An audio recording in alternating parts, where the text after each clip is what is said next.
বিসমিল্লাহির রহমানির রহিম। কাছে কিংবা দূরে, স্বদেশে অথবা প্রবাসে, যে যেখানে বসে আমাদের এই ভিডিও দেখছেন, আপনাদের সবাইকে জানাচ্ছি অনেক অনেক প্রীতি এবং শুভকামনা। দর্শক, আজকে আমরা যে দেশটি নিয়ে আলোচনা করব সেই দেশটির নাম হচ্ছে স্লোভেনিয়া। হ্যাঁ দর্শক, আপনারা যারা স্লোভেনিয়া যেতে চান তাদের জন্য আজকের এই ভিডিও, সাথেই থাকুন।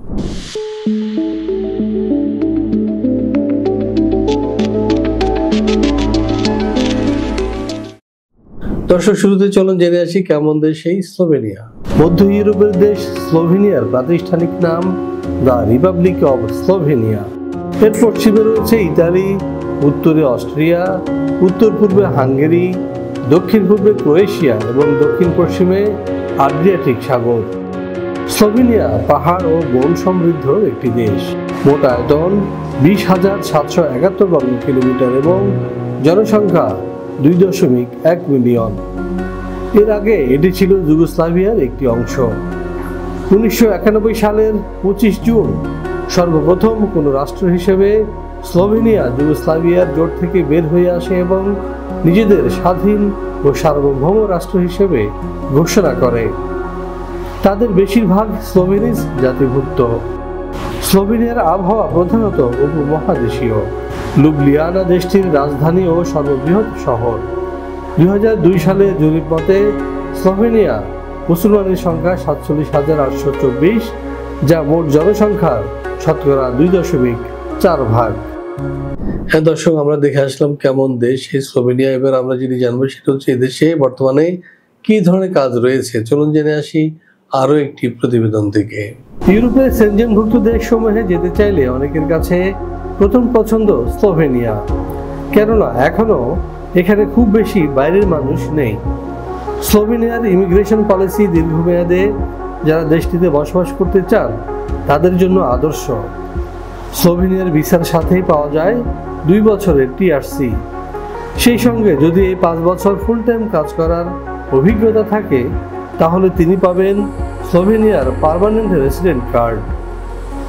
স্লোভেনিয়ার বর্তমানে কাজের সুযোগ রয়েছে কনস্ট্রাকশন, ফ্যাক্টরি, অ্যাগ্রোওয়েজ ফ্যাক্টরি প্রভৃতি। দর্শক, জেনে আসলাম স্লোভেনিয়া কি ধরনের কাজ রয়েছে। এখন প্রশ্ন হচ্ছে যে এই দেশে কাজ করতে গেলে বা এইসব পোস্টে কাজ করতে গেলে আপনারা বেতন ভাতা কি পাবেন বা কি কি সুযোগ সুবিধা রয়েছে। চলুন জেনে আসি আরো একটি প্রতিবেদন থেকে। এখানে যে কোনো কাজের ন্যূনতম বেতন 1,20,000 থেকে 1,30,000। বেশিরভাগ কোম্পানি থাকার ব্যবস্থা দিচ্ছে একেবারে ফ্রি। কোনো কোনো কোম্পানি দিচ্ছে ফুড অ্যালাউন্স। এছাড়াও পাওয়া যাবে স্লোভেনিয়ার শ্রম আইন অনুযায়ী সুযোগ সুবিধা। দর্শক, দেখে আসলাম কোন পদে কত টাকা বেতন বা কি কি ফ্যাসিলিটিস রয়েছে স্লোভেনিয়ায়। এখন একটি প্রশ্ন, সেটা হলো যে ডকুমেন্ট বা কাগজপত্রের প্রয়োজন কি হবে। চলুন জেনে আসি আরো একটি প্রতিবেদন থেকে। 18 থেকে 45 বছর বয়সী যে কোনো বাংলাদেশি নাগরিক যেতে পারবেন স্লোভেনিয়ায়, তবে তিনি হবেন অপরাধমুক্ত এবং সুস্বাস্থ্যের অধিকারী। স্লোভেনিয়ার ওয়ার্ক পারমিট ভিসা পেতে আপনার প্রয়োজন হবে ছবি, পাসপোর্ট, এনআইডি, জন্ম নিবন্ধন, শিক্ষাগত যোগ্যতার সনদ, কাজের অভিজ্ঞতার সনদ, সিভি অথবা বায়োডাটা। ইংরেজির পাশাপাশি যদি স্লোভাক ভাষা জানা থাকে তাহলে আপনার ভিসা ঠেকায় কে।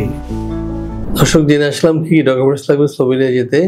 স্লোভেনিয়ার বিশেষত্ব হলো এই যে স্লোভেনিয়া এখনো ওই অর্থে বিদেশি শ্রমিকদের অত চাপ পড়ে না, বিশেষ করে বাংলাদেশিরা এখানে এখনো অত বেশি নেই। সুতরাং আপনারা এখনই চেষ্টা করে এদেশে যেতে পারেন।